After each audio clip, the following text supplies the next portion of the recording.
What if being tired does not mean you are more committed? Today, we're talking with Naomi Asher about burnout, boundaries, and why rest is not weakness. It is part of a sustainable leadership. Tired is not a badge of honor. Naomi is the author of Take to the Bed, and she helps leaders stop confusing exhaustion with commitment.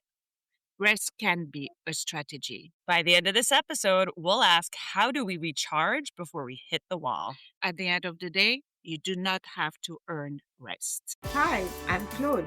And I'm Jess. We are corporate employees by day, entrepreneurs by night, and work besties for life. Join us as we explore how work besties lift each other up, laugh through the chaos, and thrive together in every industry. Work besties!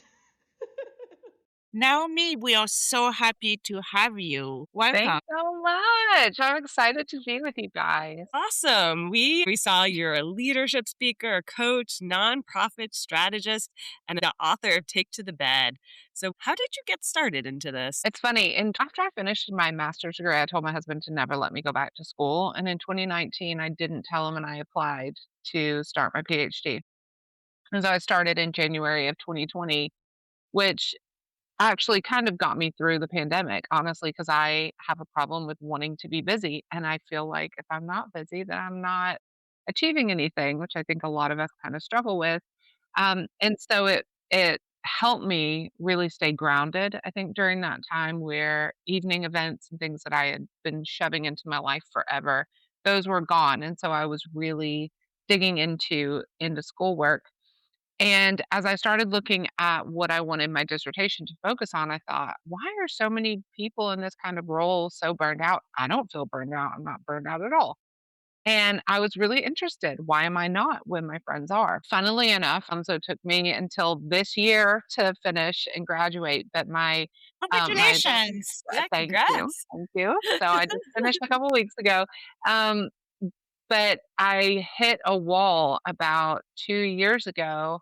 I had switched positions. I was the CEO for a nonprofit serving a 4-county service area, and went to a much larger nonprofit as the chief development officer, because that's where I really felt like I thrive. I love raising money. I love doing community relations, those kinds of things. And it just was not a good fit. Culturally, the values alignment wasn't there where I expected it to be. I found myself in less than 6 months completely burned out and confused because I had less responsibility and was far higher compensated than I'd ever been. So if everything tells me I should be living my best life right now and I'm miserable, I have to really figure this out. And my research, as I started doing my studies and getting all of my feedback in and started digging into it, I realized, oh, this is why. This is why these things are happening. This values alignment, the things that are important to me were just not the same in this organization. There was a mismatch. Conflict. There was just this low level conflict between everybody. Clarity and seeking those things was just not it was just not present in this organization. They functioned very differently in a way that I was comfortable with. So this low level feeling of conflict was sitting there. And then I just started feeling completely incompetent.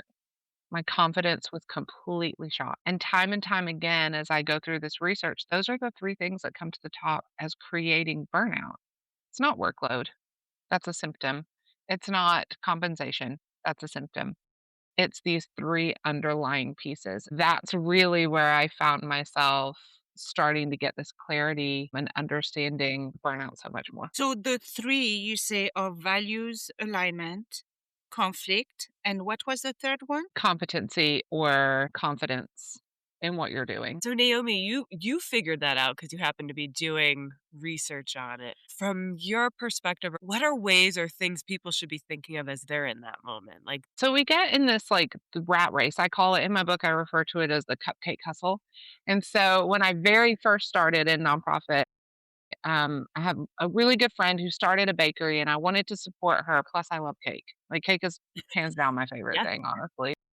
My self care is eating a sheet cake. Like, just eat a sheet cake. cake. Just get one. And you know what? Nobody says you can't eat it in bed. So, like, grab a cake, take it to bed, and just eat a cake. I love it. So, I was I buying cupcakes from this bakery. At the end of the day, I'm like, "What do you have left? Give me the cupcakes." And I would run around town and give them to people that I had a really good interaction with that week. And I was doing it completely naively just to support this business. Obviously, if you look into business development books and marketing and all these things, they say that's a really good way to kind of have this leave behind or this like feel good. And so I recognize now this is something that is quantifiable. At the time, I was just like, I want to go give some people some cupcakes. Well, it would started working. So these people that I would go in there like, oh, it's the cupcake girl. Absolutely. She can go talk to the CEO. Like cake doors girl. started opening because I was validating people who usually didn't have validation. Just with no intention, I just liked giving cupcakes to people that were accessible and had interacted with me that week. So what that ended up doing unintentionally though was giving me this idea and this weight and this responsibility to constantly be hustling through this cupcake hustle. So whether it was cupcakes or calls or letters, cards, acknowledgement became such a huge part of who I was and this acknowledgement of other people. And so I found myself so weighed down with responsibility to always say yes and always show up and always be there because it worked. And so that's Yeah, the problem is it's then been it's like, great. oh, you get that dopamine hit, you get that positive traction, you get that like, oh, Naomi, she's so sweet. She's always bringing cupcakes. Well, now I can't stop doing it because people have this expectation of me. And so what happens is we get ourselves in this hustle, in this cupcake hustle, and then we're tired and we think, well, it's just because I'm overcommitted or it's just because I'm so busy and I'm promising myself now I'm going to go on vacation. So we get in this habit of promising ourselves when this season is over, I'll slow down. No, we won't. We're going to keep doing what we're doing because it's working. And so we find ourselves stuck in this place where we can't This stop and cycle. reflect why we're tired because we have to keep up with everything that we're doing. So from that perspective, so it sounds like the rest from a weekend or rest from a vacation isn't enough. Mhm. So what are those practical ways people should be thinking of rest? Taking more frequent breaks, but also it's that constant, um, the constant alignment. So I ask people a lot if they have any downtime in their week. And this is part of it too. I love work. Like I love it. You will please don't tell me that I have to just get everything done in 40 hours. I don't want to. It's not my life phase. Like I want to work. So for me, I always Sunday afternoons, Sunday evenings, that's my favorite time to work. I love it. I can lock in. There's nothing else going on. I do that and it puts me ahead for the rest of the week.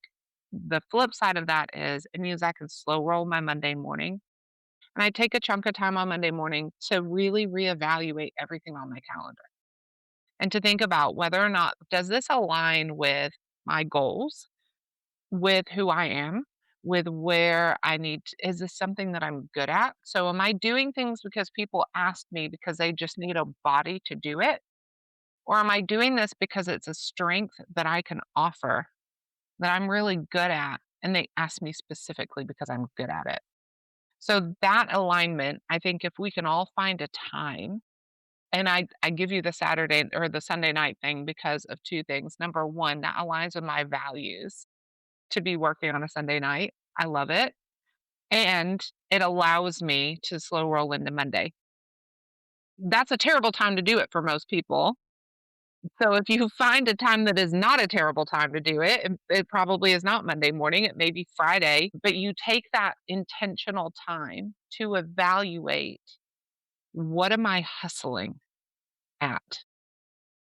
Am I going to somebody's cousin's birthday party because they asked me to come to it?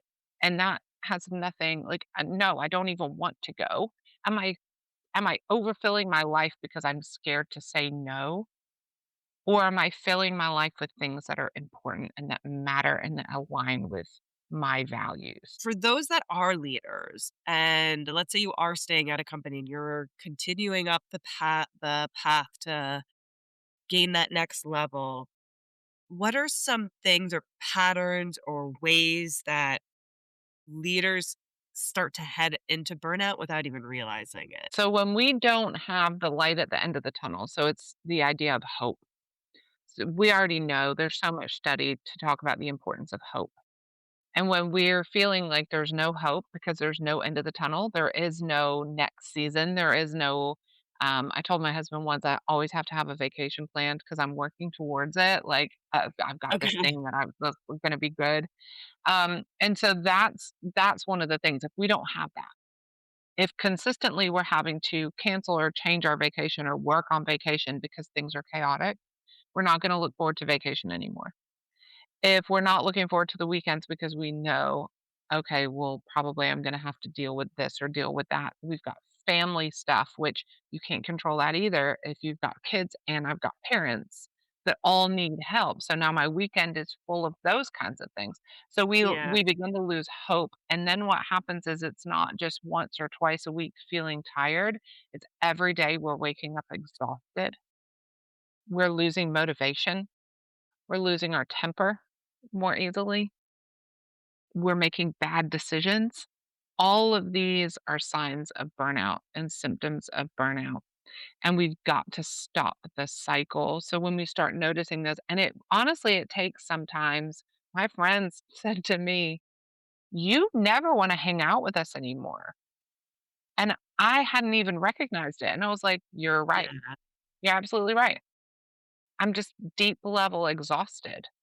And I was very short tempered. So when we start noticing those things, that should be a wake up call. But unfortunately, most of the time we need somebody that we love and trust to speak into our life and say, "You are exhibiting these things," because we often don't notice them for ourselves. And that actually could be a work bestie that could Right. see the sign and help you say, Which okay, there's something I feel going like you on. and I do that a lot. Yeah. Like there's sometimes where it's usually me who lashes out and you're like, is something wrong? Or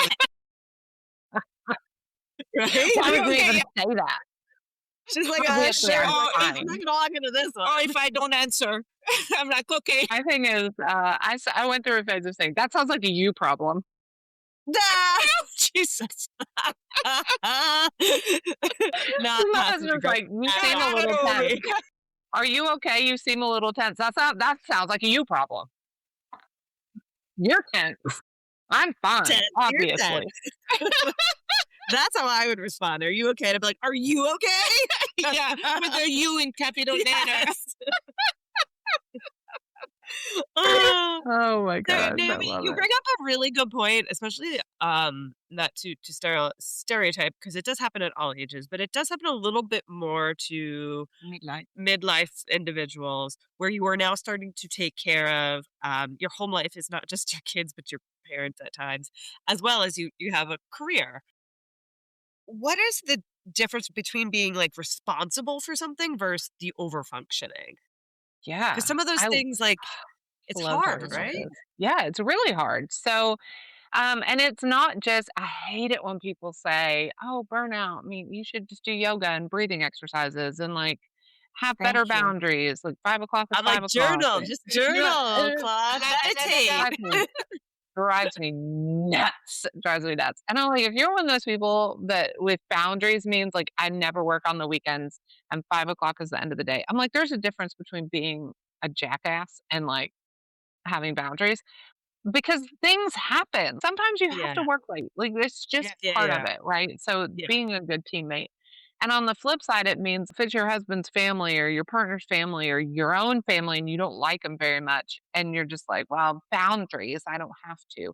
Like, again, you don't have to be a jerk about it. There's a difference between taking on too much and doing what's appropriate, what is being a good friend, partner, person. The difference is this for me. I used to carry an awful lot of emotional weight for other people. So I have a lot of friends, family, like they'll talk to me. And that anytime they talk to me about something and it's heavy, or if I've got my dad had dementia for several years towards the end of his life. And that was really hard for my mom, for my other siblings, obviously. So it was just kind of living. and like weighing me down. It's like a backpack of stress, like all of this anxiety and emotions. And then being in a public facing social service job, I would just have like all of that people coming in that were working full time but couldn't get housing, like heavy, heavy, heavy issues. And so carrying all of this, what I began to realize is your load is not lighter because I am carrying your emotional weight. And people, It's it I hard. know it Yeah. sounds really simple, but we don't think of it that way. We think I'm rude if I don't carry this through the rest of my day. And I know this sounds simple, but hang with me. Like when you honestly stop and take a moment after one of those heavy conversations or even after a couple of hours to stop and go through and say, what of this is mine to carry? What in this conversation or what in this situation is actually mine to carry? The rest of it, I need to let it go. That intentional pause and almost of like visualizing it if you want to. Like let that stuff go. Holding it and carrying it does not make it easier or lighter for anybody else.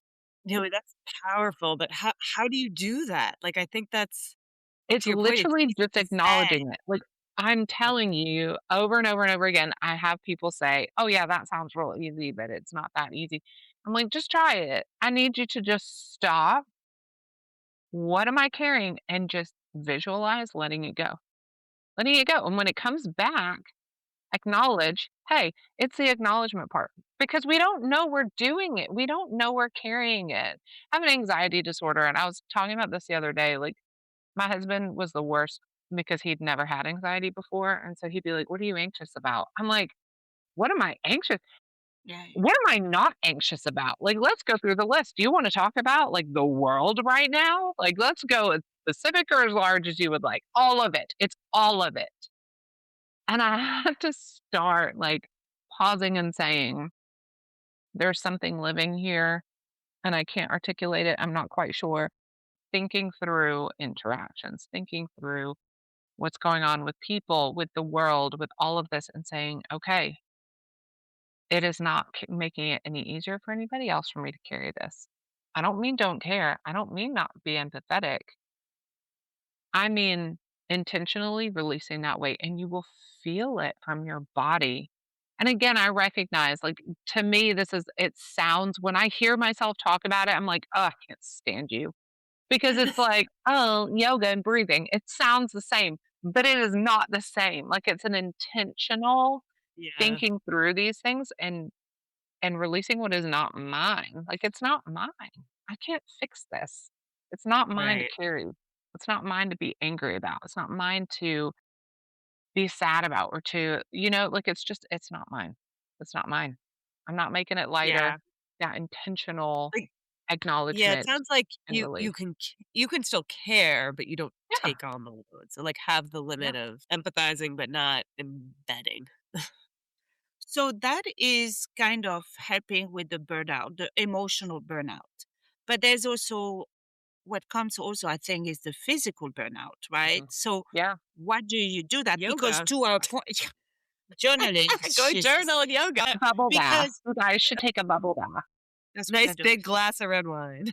Because at the end of the day, there are things that we still have to do. Like we said before, Mhm, especially when you're midlife, mhm. it's not like your kids want something, say, you know what, go whatever, I don't care. Or your aging parents or family, you still have to be there. So how do you help with Without the taking on without the weight. yeah. I mean, you still have to do it. So what do you do to avoid burnout? So I will say this, the emotional, and I know honestly, I hate even saying this because it makes me hate myself.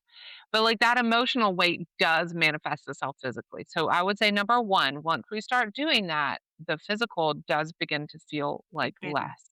Because it's not just being busy that is making us tired, it's all of this emotional weight, and it's also shifting around from so many things. So I've gotta be on at work, now I've gotta be on with my kids, and I've gotta be on, like, that's mentally exhausting. The second Yeah. part is what are we carrying because we don't want to ask anybody else to help? So, what am I doing because I don't want to ask somebody else to do it? For years, I don't know why I did this. My husband would hand me things, I would carry them. He didn't even know he was doing it. So, at some point, I must have started like taking things. I don't know how it happened. And I realized it one day. This was like probably 6 years ago. I just realized it. I'm like, why am I carrying this? Like physically in my hand. Like, why? And so he would hand me something and I would go, what are you doing? And he goes, oh, I have no idea. And then I would like, we'd be in the kitchen. I'm like, washing dishes. I'm like, why am I doing this? Why are you washing these dishes? He's like, oh, I have no idea. He never said he wouldn't do that stuff. I Yeah. just Right. never gave him the opportunity to do it. And my life got so much easier when I realized, hey, I don't have to do that. He's fully competent and able to do it. I just never asked him to do it. And because I took initiative to do it first, he just thought I liked doing it, I guess. I don't know. But now I'm like, hey man, I don't know why the laundry's not done. It becomes Shifted more of an so equal much. playing field. Yeah. Yeah. So sometimes That's if we have siblings, but they're not pulling their weight and we start getting resentful and angry and frustrated, have we even articulated that we need the help Yeah. or that we would like so, for them to do it? Naomi, this perfectly segues into conflict. So let's say you finally recognize, okay, I do need to share the load. I need to just say to them, hey, I'm the one struggling taking care of parents or whatever the issue is in the family. Um, eh, then conflict starts to happen. So why is that cause happening, and what are ways to help navigate around? So when we ask somebody to do something that we've never asked them to do before, they're obviously going to feel like, ew, why do I have to do it? Yeah, like they're Right? not all gonna be So like your husband, like, "Oh, I don't know, I'll do it." yeah, They're and not that all was gonna a be like I mean, that that. really was a shift. So then he suddenly feels like I'm doing more, like I'm doing so much. N And it didn't feel like an equal amount of things because he'd never done all of that before, so then he's like, "Why am I having to do everything now? This is not even everything, man. Let me show you all the rest of it," right? So, Yeah. there's that where we need to help people recognize, understand, see, this is a phase of life that I need help. Before I didn't, I do now. And so it's clarity. We're scared to be clear with people, but being nice is not is It's we different. end up building all this resentment, right? So nice doesn't mean lack of conflict. It means I'm internalizing my conflict. Clarity is actually kindness. So when we provide clarity to others, I need help right now. I've been carrying more than I can actually fit into my life. I need you to step up and help me. That clarity, even if it does create conflict, we're able to work through it, and then that conflict gets resolved. The problem is for most people, they think, "But you don't want to? That's okay. I'll keep doing it." And now I'm internalizing all of this frustration and conflict, and I'm living with it. And that's now carrying on me and in me. And now I'm doing all of these All of physical this things, on top and of I'm it. carrying all of this stuff. And now I'm mad at you. And now, even if it's brunch and we should all be getting along and everything's great, I'm mad at you, but I don't want to tell you that I'm mad at you because that's not being kind. And so now I'm just being fake nice to your face. No! No, we've gotta do better. We can't be Better, scared of yeah. conflict anymore. We've just gotta be clear. We've just got to be clear. Naomi, we at the very beginning asked a pretty powerful question that we'd love to get your perspective on. How do we all recharge before we hit that wall? I think it's the micro breaks. So I definitely I'm not s don't hear me say don't take vacations because I think obviously that's important as well. Like, yes, but we have to learn to take micro breaks and micro rests within our day, to find those opportunities to recharge. So I drive an electric car. I've been thinking about this recently. I had the worst, like, I'm terrible. I used to never fill my gas tank when I had a gas car, and now I have an electric car, and it's the same thing where I'm like, I wonder how far I can push it. I am going to end up stranded on the side of the road. I have got to get better at stopping and saying, all right, I'm at 50%. that doesn't mean I can't get up to 70 and just take a 10-minute break now because it's going to help me in the long term. Right. Just a 10-minute pullover. That's what I mean. Like, instead of running all the way All the down way to to empty. 2%, and now we're panicked because it's like, "I'm not gonna make it, I'm not gonna make it, I'm not gonna make it." We are all an electric car or, your gas car. Like, we're Or all the gas. same. Like, we're sputtering just trying to get to Friday or just trying to get to vacation or just trying to get through this project, and we're, like, sputtering and barely making it. And we're gonna end up on the side of the road if we don't learn to take those micro rests and stop and refill. So it's that constant evaluation of, am I carrying did I interpret something wrong? And now I'm like up here, I'm resenting this person or I'm frustrated with this person.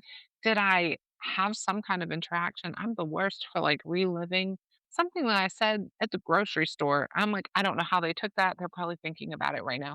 No, they're not. It's just me. It's just me. It's just me worried about it. So letting those little things go, those moments of rest. I tell parents this too. I'm like, I pull in the driveway sometimes and just sit there. I just sit in the driveway for a bit before I come inside. And one day my husband was like, "Do you hate me?" I was like, "Why?" And he's like, "You just pull in the driveway." And he's like, "I pull in the driveway and I'm so excited to get inside and see you. You pull in the driveway and just sit there." Like, yeah, breathing my time. I love that hot car feeling that other people hate. I love that. Whatever it takes, like go to the bathroom to hide for a minute. We've got to find moments to just rest and allow ourselves to have a reaction, to be mad if we want. If we're just not internalizing everything, we've got to take those moments to breathe and rest. Beautiful. We need to respect it in people. Thank you so much, Naomi, for those conversations. We really loved it. A lot of things we can start working on and avoid those burnout. Thank you so much. It reminds us exhaustion is not proof of commitment. It's really taking the time to understand your values, your clarity, your competency, and Confidence.